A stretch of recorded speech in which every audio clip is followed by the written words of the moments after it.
Hey friend, please subscribe. 1 second for you. Big deal for me. I was sitting in the kitchen, back against the fridge, lights off, heat off, hoping the silence would settle my nerves. Midnight, dead cold. The power company don't do grace periods, and they sure as hell don't care about 1-year-olds screaming through drywall. Luke hadn't had a full bottle in almost 2 days. I'd been stretching the formula so thin it looked like dishwater. I knew it was wrong, but what else could I do? Payday was 3 days out, and the last scoop was staring me in the face like some kind of joke. He let out another cry from the bedroom, that high, dry kind of cry that cuts through your spine. I wanted to go to him, but I was empty. Not tired, not lazy, just done. I sat there and listened, fists clenched so hard my knuckles cracked. My phone buzzed under my thigh. Dead screen. I rubbed it against my jeans, powered it on with 5% left. No notifications, no missed calls. I opened messages and stared at my brother's contact. We hadn't talked since I told him about Jamie, how she bailed with all our credit cards and left me buried in $42,000 of debt and a court summons. I hated asking for help.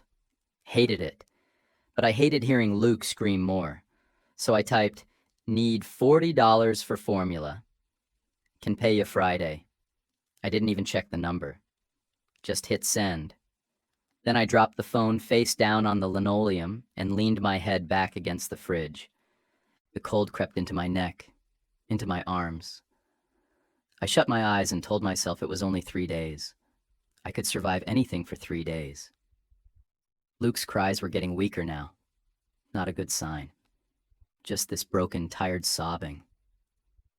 I was about to get up when the phone buzzed again. Thought maybe my brother sent something. He wasn't heartless, just cheap. I flipped it over. New message. "Is your son going to be okay?" I blinked, sat up straighter, checked the number. Definitely not my brother. Quick note. Before listening, share in the comments which city or country you're watching from. And let's continue. My stomach dropped. I hadn't said anything about a son, just formula. I felt a chill that had nothing to do with the power being out. My thumb hovered over the screen. I wrote, "Wrong number. Ignore. Sorry." 3 dots popped up. "You didn't ask for much. That tells me enough." I stared at it, unsure if I should block them or throw the whole phone in the trash. Who the hell was this? I wasn't in the mood for some guilt-tripping stranger looking to play savior. I typed, "I don't take charity." The reply came fast. "Then don't. Think of it as problem solving." I snorted. Problem solving? I was sitting in a dark kitchen, praying a watered-down scoop would keep my kid from getting sick. Problem solving was something rich people said when they wanted to feel generous. I fired back.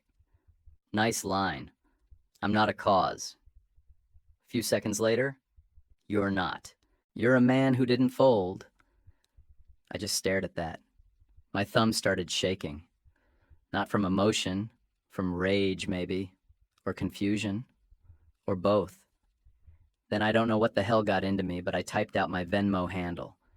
I figured they'd send $20, maybe 30, just enough to feel good about themselves. 3 seconds later, I got the alert. $5,000. I sat there frozen, phone trembling in my hand. "Too much," I wrote. "One less thing to worry about," came the reply.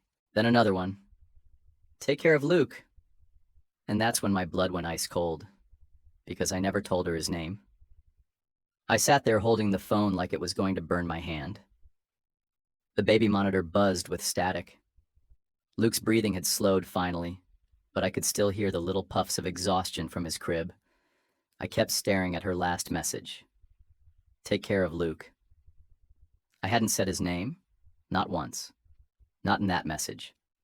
Not anywhere public. I didn't post photos. Didn't talk about him online. The only people who knew were the ones who'd already walked out of our lives or decided we weren't worth checking in on. I typed, "How do you know his name?" A pause.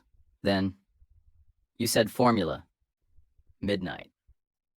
You're not messaging your buddy for yourself. Luke's a strong name. I took a guess. I didn't know if that was genius or disturbing. Probably both. But I was too tired to argue. And I had $5,000 sitting in my account that hadn't been there 5 minutes ago. That buys a lot of bottles, a lot of diapers, hell, maybe even some quiet. I wrote, "You didn't have to do that." Correct. I didn't have to, but I wanted to. I rubbed the side of my face, half wondering if this was some kind of scam. Maybe she was about to ask for my social or bank info, but nothing came. Just that blinking cursor, waiting. "What's your name?"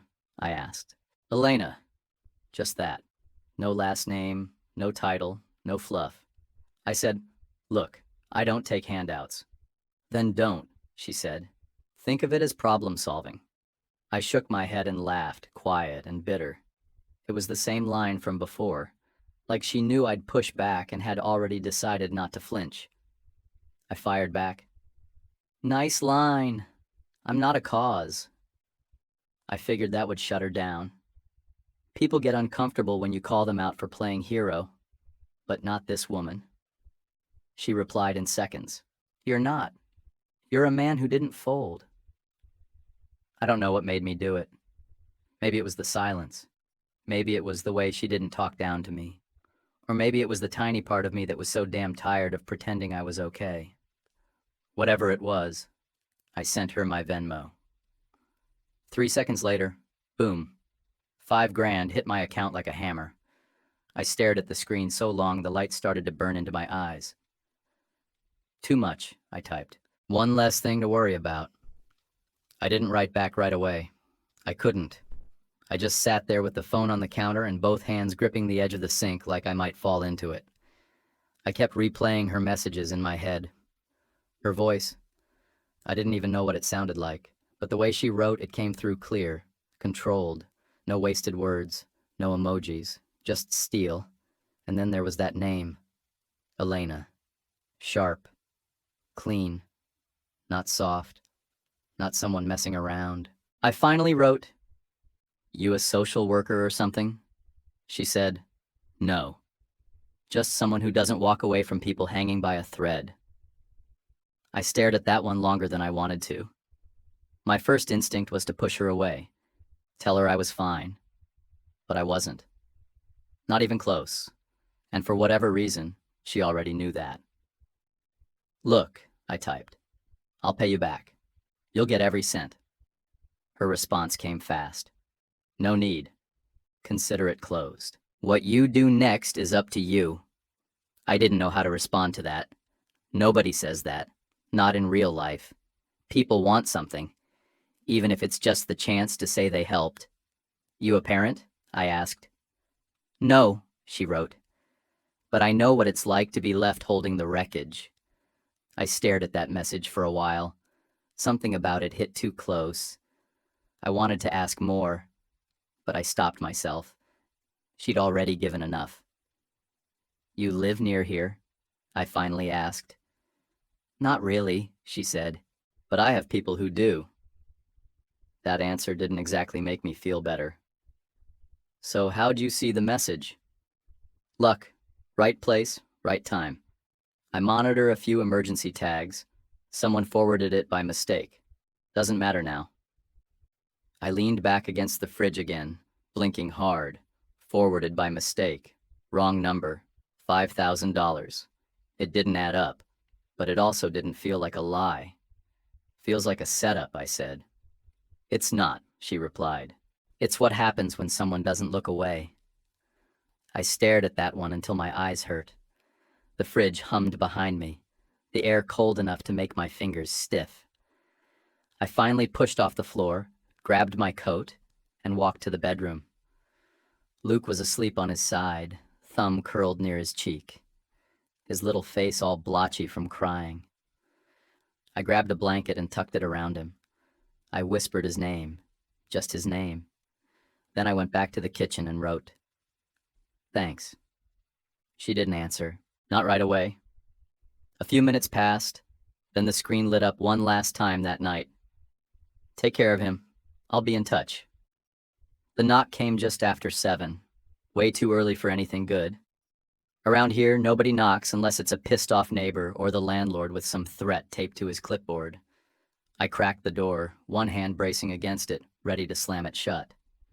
A delivery guy stood there holding a clipboard and a scanner. Neutral expression, faded uniform. He didn't even look me in the eye.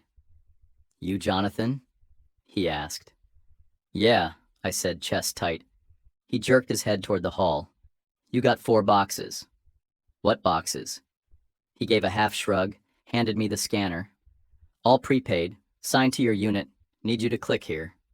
I didn't sign. I tapped with my thumb and stepped back, watching him wheel them in one by one. No markings except shipping labels and a barcode on each.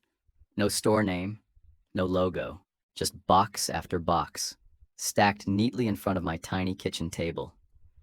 He nodded once, turned, and walked off without another word. I stood there in bare feet, trying to make sense of what just happened. Luke started fussing from the other room, his usual morning whimper just loud enough to tell me he was up but not mad yet. I went to him first, picked him up, changed his diaper, held him close.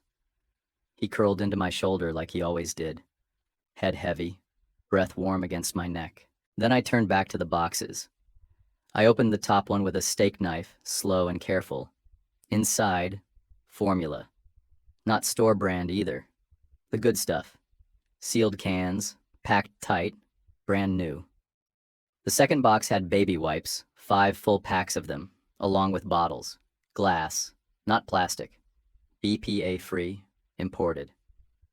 Expensive stuff I'd only ever seen online. The third one had diapers in every size from 1 to 4, like she'd guessed I'd need them later too. And under that, 2 brand new sleep sacks and footy pajamas with the tags still on. Carter's, Gap Baby, even a North Face bunting. What kind of person sends North Face for a 1-year-old? The fourth box held more formula, and underneath it all, a plain white envelope. I ripped it open.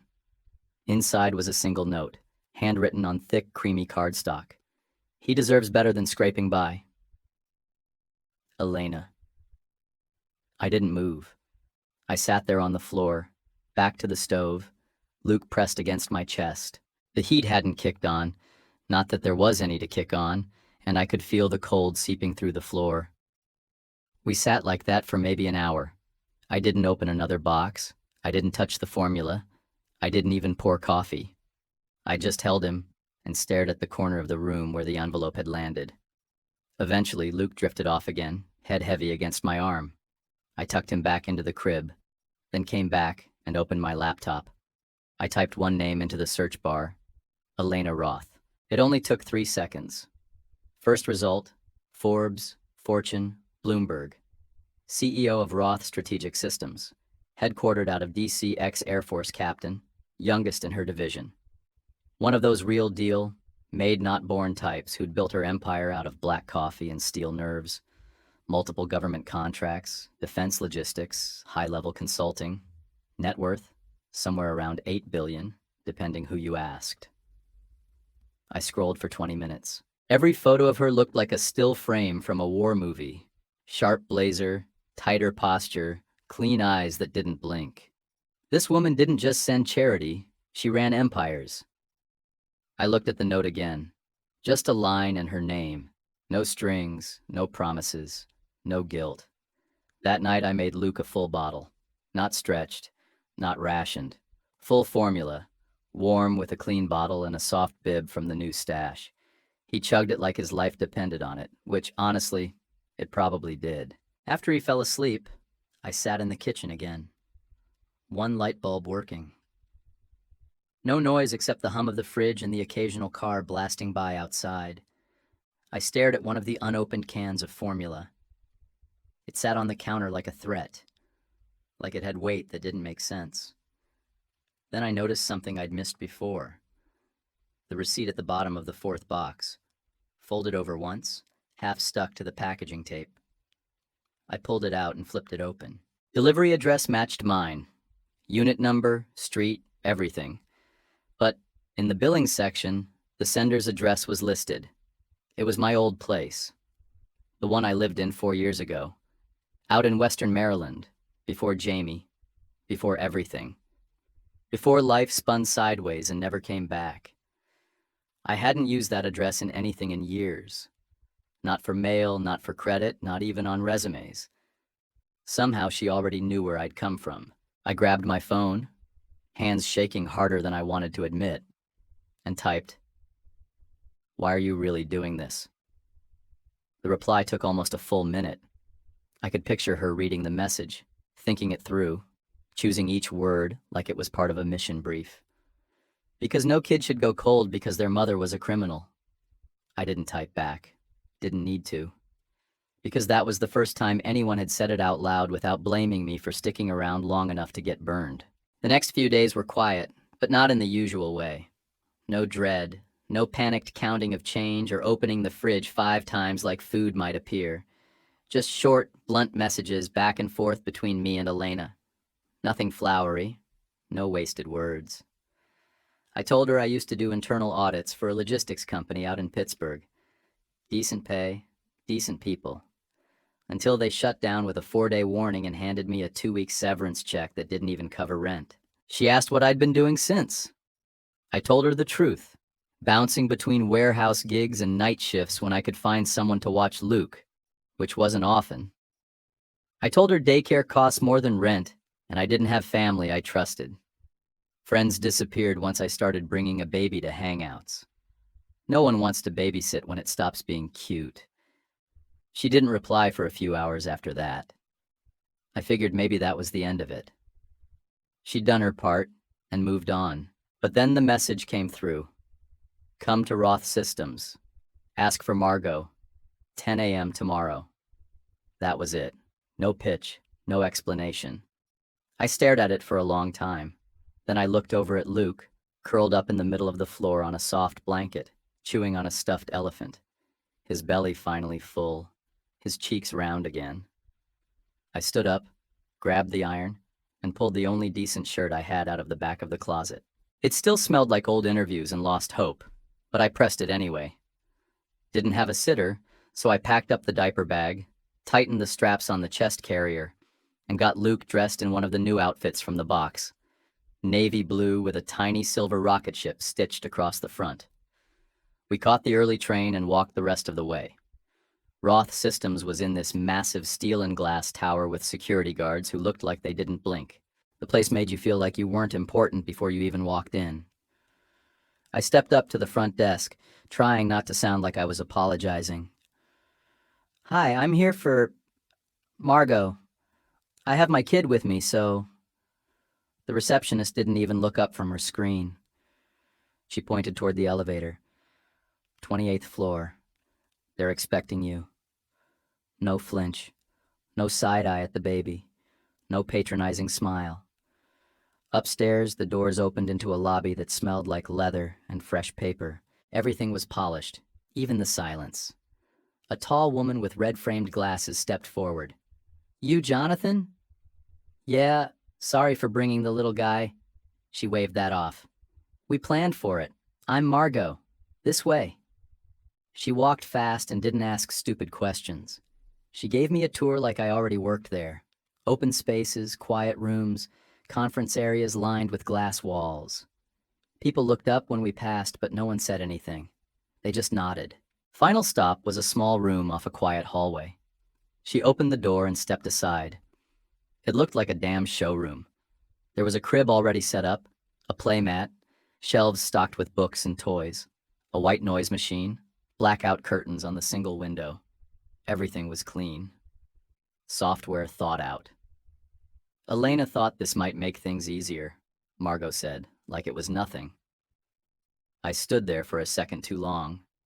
Luke babbled something against my chest and reached for the sound machine. I swallowed hard. I don't know what to say. Margot smiled, but it wasn't warm. It was professional. "Don't say anything. Elena's in the conference room down the hall. She'll meet you in 10. I nodded. She left. 10 minutes later, the door opened. Elena stepped in like the room already belonged to her. Black suit, no jewelry, her dark blonde hair pulled back tight. Everything about her said focus. The way she walked, the way her eyes scanned the space without lingering. She didn't waste time. "I'm not here to rescue you," she said. "I'm offering a contract, 90 days, flexible hours, audit assistance, on-site or hybrid, you pick." She stepped forward and laid a folder on the edge of the changing table. Her hands were steady. Her voice didn't rise or soften. I opened the folder. The rate listed was nearly double what I used to make. Not a typo, not padded with bonuses or vague stock options. Just real money, plain and clear. "Why me?" I asked. "You've worked logistics. You've worked audits. You can read between numbers and spot gaps. That's more than most people here can do. You're sharp under pressure. I already vetted your files."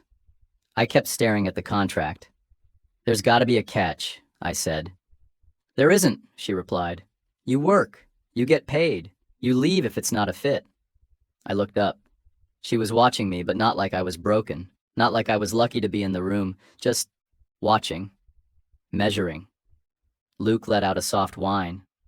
I bounced a little without thinking. She glanced down at him.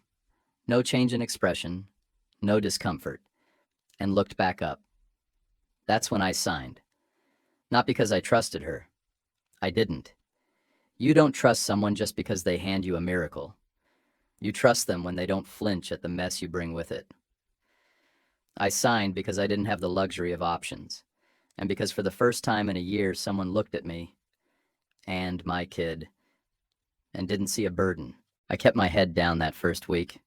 Didn't try to prove anything. Didn't join the water cooler noise or volunteer answers in meetings. I stuck to my desk, eyes on the spreadsheets, ears open. Luke stayed in the nursery down the hall, and I checked on him every hour like clockwork. Just enough to calm my nerves, not enough to raise eyebrows. The work was solid. Too solid. Files organized, logs current, invoices accounted for. I'd seen clean systems before, but not this clean. Nothing's perfect, especially not at this scale.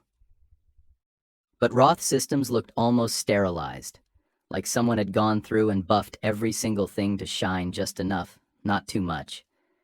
I'd been digging into facilities accounts when something odd caught my eye.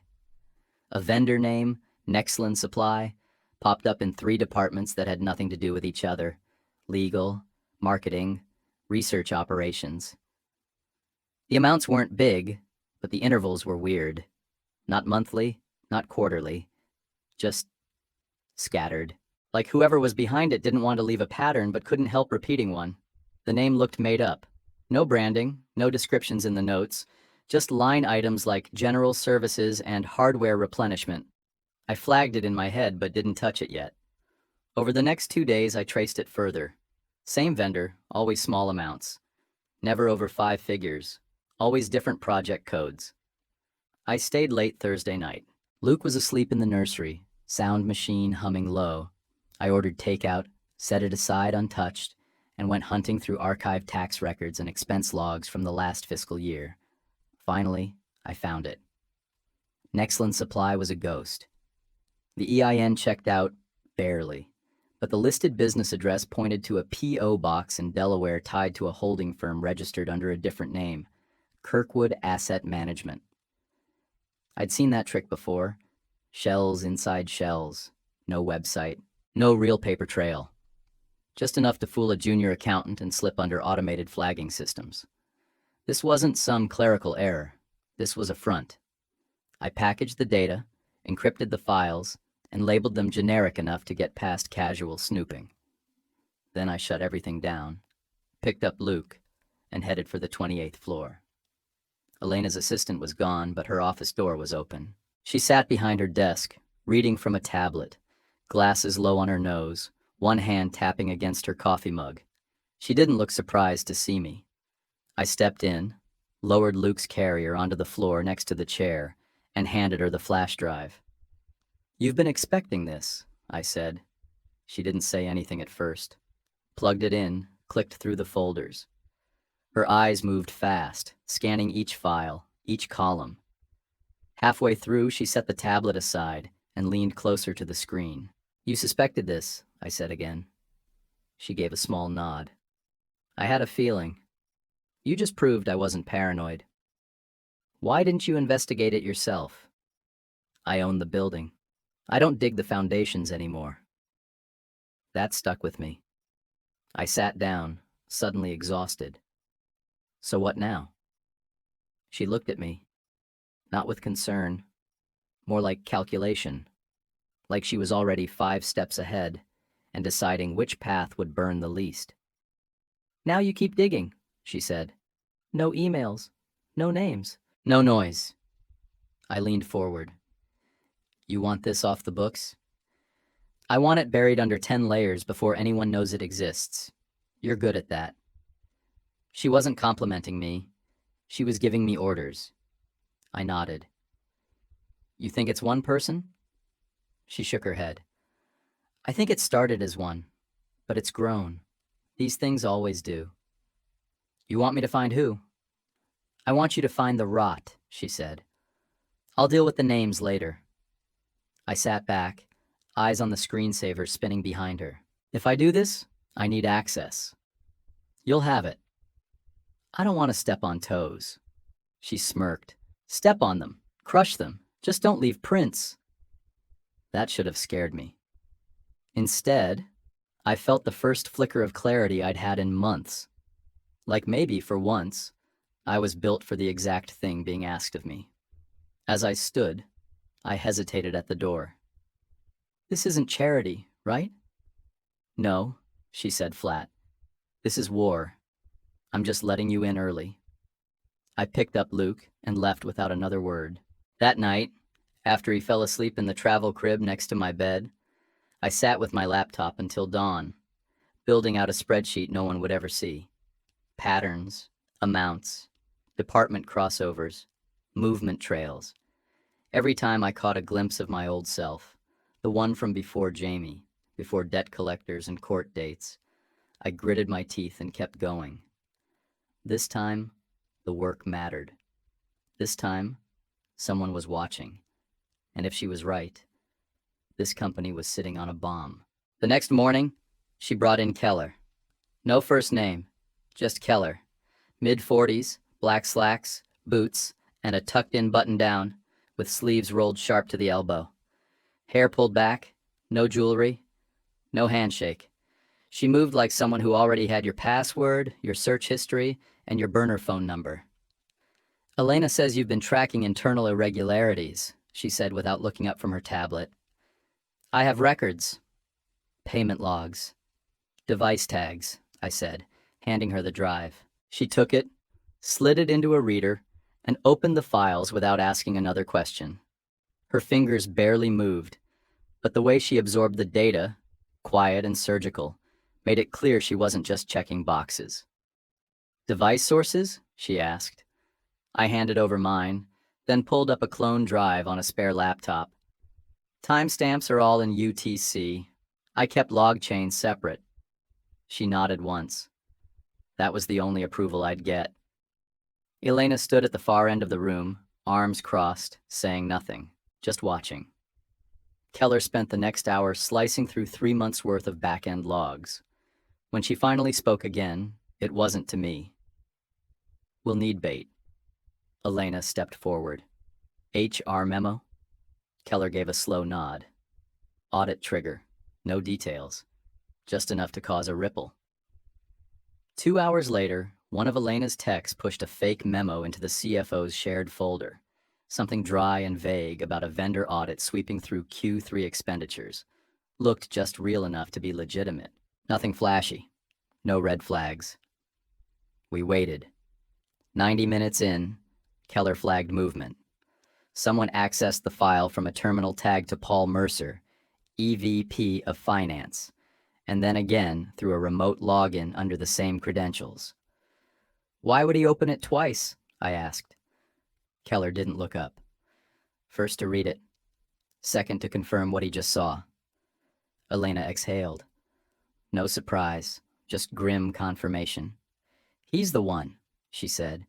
He's been moving money through dummy accounts since last fall. Keller found evidence going back 9 months. Delaware shell accounts, partial vendor records, all tied to Nexlin. You sure it's him? Yes, Keller answered, finally turning to face me. No one else has Mercer's admin clearance. He left fingerprints everywhere. I leaned back in my chair, heart kicking up harder than it should have. It wasn't just that we found him. It was how fast it happened once we stopped pretending everything in this place was clean. Why not go to the board? I asked. Elena's mouth tightened. Because 2 of them are compromised, at least. If we move early, it gets spun against me. So what's the plan? She looked at Keller, then back to me. We keep feeding him, keep the trail open, watch who else bites. I should have felt good about it, like we were taking control. But deep down, something else started turning. I wasn't scared, not exactly, but the edge was there now. Whatever game we were playing, it wasn't small anymore. That night, after I put Luke down and started reviewing access logs from the day, my phone buzzed. No contact, just a number. Unknown. I answered without thinking. Walk away, the voice said. Male, low, no accent, no emotion. Roth Systems isn't worth your son's safety. Then the line went dead. I stared at the screen, blood rushing loud in my ears. For a second, I couldn't breathe. I looked over at the portable crib where Luke was sleeping, curled tight under a fleece blanket. His chest rose and fell, slow and steady. My hands wouldn't stop shaking. I called Elena. She picked up on the first ring.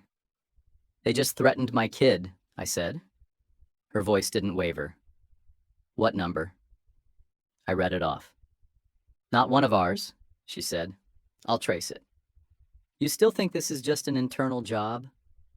She was quiet for a beat.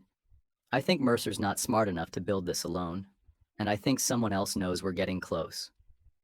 I leaned against the wall, fist clenched tight. I don't back off when someone threatens me, but I swear to God if they touch him, they won't, she said flat, because they don't know what you'll do. They're guessing. That means they're nervous. Why trust me? I asked. She didn't hesitate. Because you don't owe anyone here anything. That sentence hit harder than the threat. I didn't owe this company my silence. I didn't owe the system my obedience. I didn't owe Elena loyalty either. But I couldn't shake the feeling that she knew something about people like me.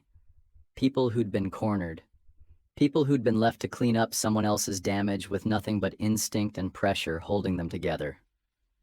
That night, I didn't sleep. I sat beside Luke's crib, one hand resting near his leg, just close enough to feel the warmth. He shifted a few times, mumbled nonsense in his sleep. I watched the window across from us as headlights from the street flicked shadows against the ceiling. Everything in my life before this had been about surviving. Get through the day, don't drop the ball, don't call attention, don't need too much. Now I was bait in a game I didn't fully understand, and for some reason, that woman trusted me to help play it. It wasn't pity in her eyes when she looked at me. It was something sharper, like recognition. At 9:58 a.m., sharp, Mercer walked in like he owned the goddamn building. I watched from my desk, earbuds in, stream running off the private feed Keller had rigged into the conference room cam. Elena had insisted the meeting be recorded. Internal policy, she said. But this wasn't about compliance. This was a trap. Mercer wore a $3,000 suit and a look like he was about to sell her oceanfront property in Nebraska. Smug didn't even cover it. He strutted in, laptop bag slung low, tie perfect, jaw clean-shaven like he'd prepped for a photo op. The man walked like paperwork couldn't touch him. Elena didn't stand, didn't offer a handshake. She sat at the head of the table, fingers laced, zero expression. Nexlin's supply, she said before he even took a seat. Show me the work they've done. He blinked, then smiled like she'd just told him a joke. Facility stuff, low-level operations. You want invoices? Across research, legal, and marketing? She pressed, voice flat. You're using a shell vendor across 3 departments with no overlap in needs. Why can't I find a single human contact tied to them?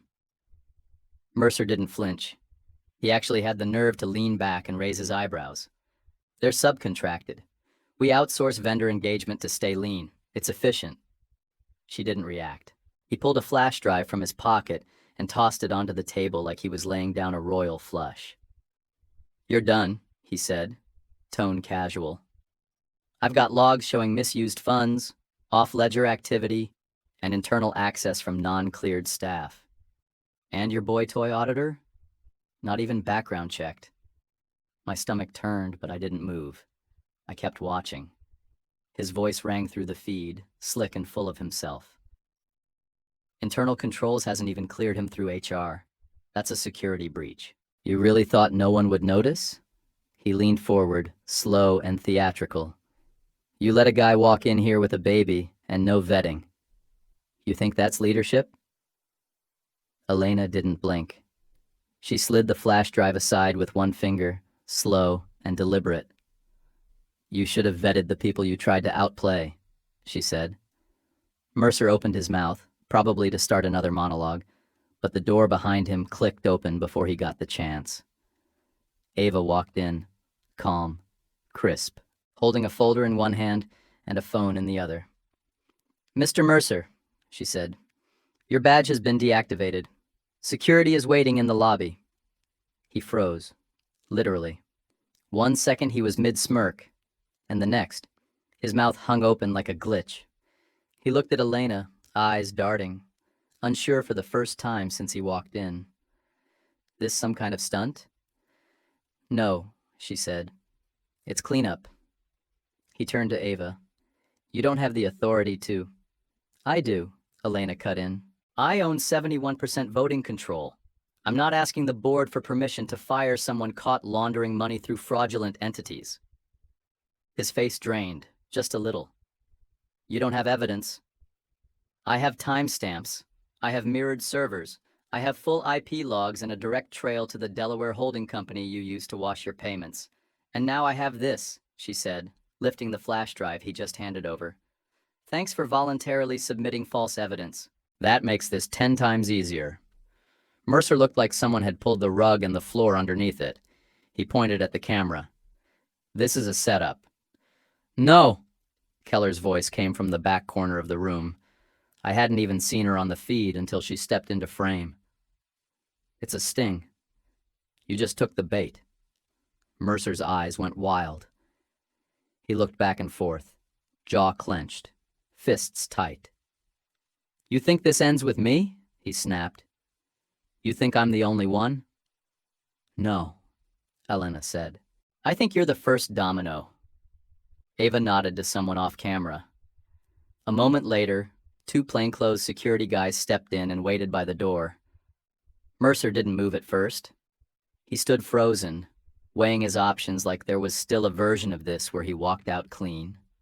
Then he grabbed his bag, muttered something under his breath, and walked out like the building was already turning to ash behind him. I shut the feed and sat back in my chair, heart pounding. My hands were damp. I hadn't realized I'd been holding my breath until I exhaled so hard my chest hurt. Luke was napping down the hall. The nursery cam showed him curled in a corner of the crib, feet sticking through the bars, his little rocket ship onesie twisted at the waist. I stood and walked down to check on him anyway. I didn't need to, but I needed to. He stirred when I picked him up, but didn't open his eyes. I held him close, breathing in the faint scent of formula and clean cotton. Back in the hallway, Elena stepped out of the conference room just as I passed. Her jacket was still buttoned, her hair still tight, but her eyes looked older than they had 30 minutes ago. She didn't say anything at first. Finally, I said, "You get what you needed?" She nodded. And more. What happens now? Now, she said, voice low, we watch who runs. By noon, Mercer was officially out. His credentials were wiped from the system, his office was locked, and HR was circling like vultures, pulling together NDAs, audit logs, and whatever skeletons hadn't already been dragged into the light. But Keller wasn't celebrating. She pulled me aside near the break room, waited until no one else was around, and said, "Don't get comfortable." He made copies. Guys like him always do. I nodded. You think he'll leak them? He won't do it directly. He'll try to create chaos from the outside. Rumors, whispers, anonymous tips. That kind of damage is slower, but it sticks. I didn't argue. I already felt it. People on the floor had started looking at me different. Not openly. Not yet. But the sidelong glances were stacking up. Half of them thought I was some miracle hire. The other half thought I was a plant. Either way, I kept working. Elena doubled my access. Full financials, internal controls, back-end review authority. It wasn't written down, but the message was clear. Keep digging, and don't wait for permission. 3 days after Mercer's exit, she held a press briefing. Internal cameras only, no media. She stood at the front of the glass auditorium in her usual clean-cut suit and said, "We've discovered financial irregularities involving senior leadership. An investigation is underway. No questions at this time." That was it. No names, no deflection. Just fact. And the way she delivered it, like a status report, not a confession, told everyone she was still in charge. Later that week, she called me into her office. Luke was with me, strapped in his carrier. He'd started fussing during lunch, and I didn't have time to drop him at the nursery. I warned her when I came in. She didn't blink, just said, "Close the door." I sat. She stayed standing, arms crossed, eyes locked on the window like the skyline had something to say. "I want you here full time," she said. "Permanent role, head of internal controls." I almost laughed. "That's a stretch." She turned. "Why?" "You've got people, actual employees, clean resumes, degrees that weren't earned in night school between changing diapers and dodging collection calls." She didn't smile. "Exactly. I've got plenty of people who look good on paper. But they missed this. You didn't." I didn't respond. I didn't know how to. She grabbed a folder off her desk and held it out. "Offers in here, benefits, pay, signing bonus." I took it, but didn't open it. "You trust me with that much access?" I asked. "No," she said, "but I trust what you see when you look at a system. You're not distracted by politics. You're not trying to climb anything. You're just trying to survive.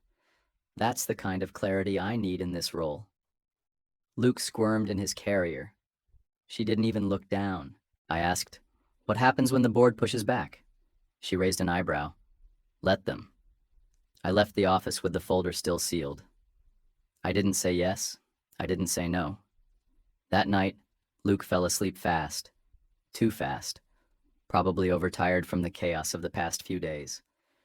I sat on the edge of the bed with my laptop open, but didn't touch the keyboard. My head was loud. The kind of loud that doesn't come from noise, just pressure. Then my phone buzzed. One message. From Elena.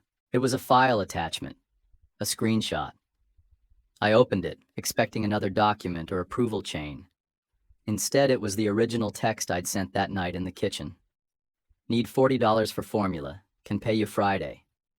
The timestamp was still there. Battery icon flashing red in the corner. Everything. Under the image, she wrote, "Thought you'd want to keep it." The file name? Origin Point. I stared at it for a long time. Longer than I should have. Then I typed back, "You still think that was an accident?" The dots blinked for a moment. Then her reply came through. "I think it was the first right move either of us made in a long time." I stood at the front of the glass boardroom with 12 sets of eyes pointed straight through me like I still wasn't supposed to be there.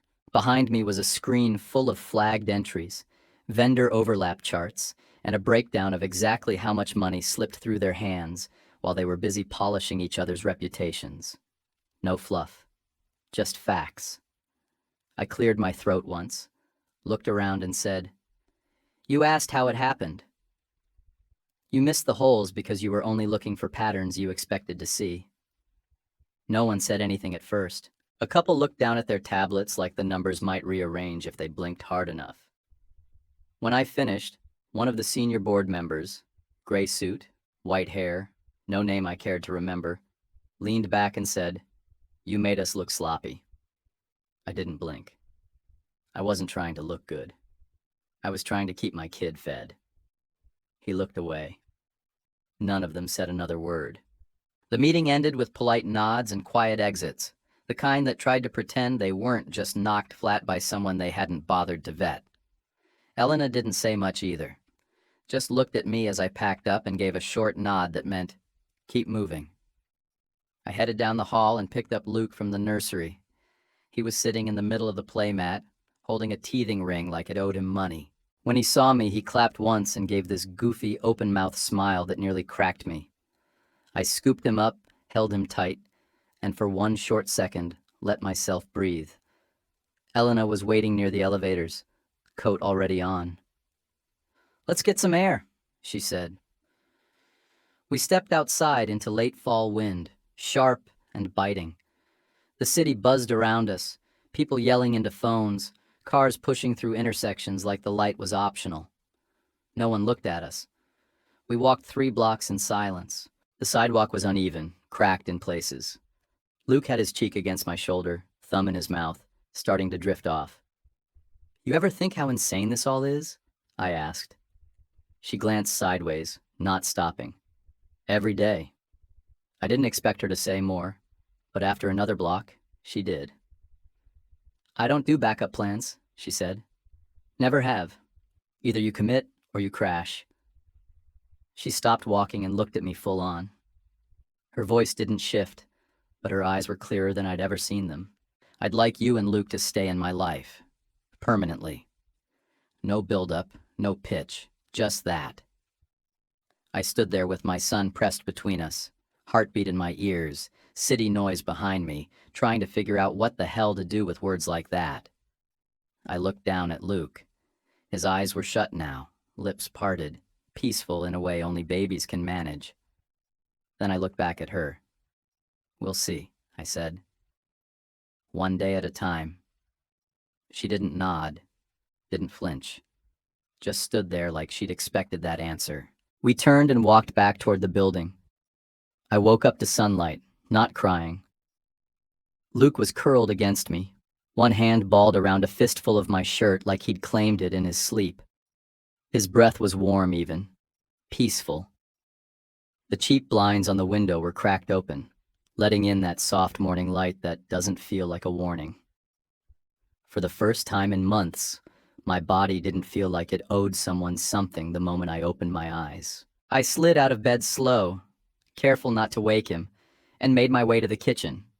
Flipped on the coffee maker and used a full scoop without thinking.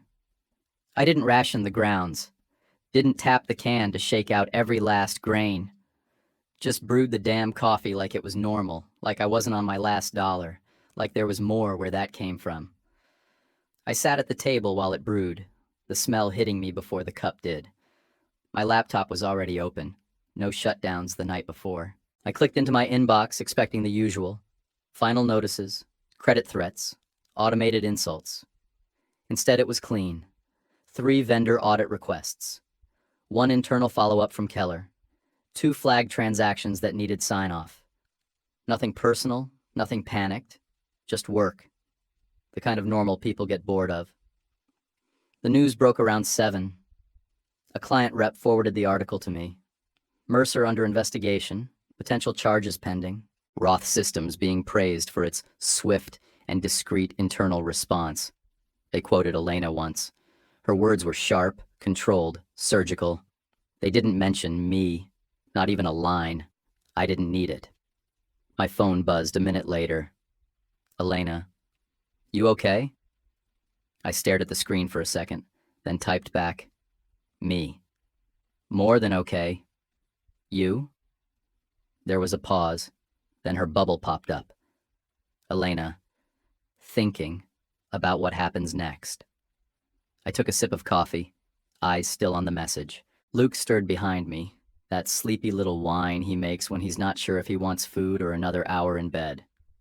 I typed back, me. Then let's figure it out. But no promises. Her reply came through fast. Elena. No contracts either. Just honesty. I set the phone down and walked to the window. Picked Luke up from where he'd rolled to the edge of the mattress and held him close. The city outside looked the same, but I wasn't. For the first time in over a year, I wasn't surviving. I was choosing. And this time, the choice was mine. Do you think Elena crossed a line helping him that much? Or was it justified? Drop your answer in the comments. And don't forget to like and subscribe for more stories like this. YouTube picked this for you. Tap it. Let's see if they guessed right.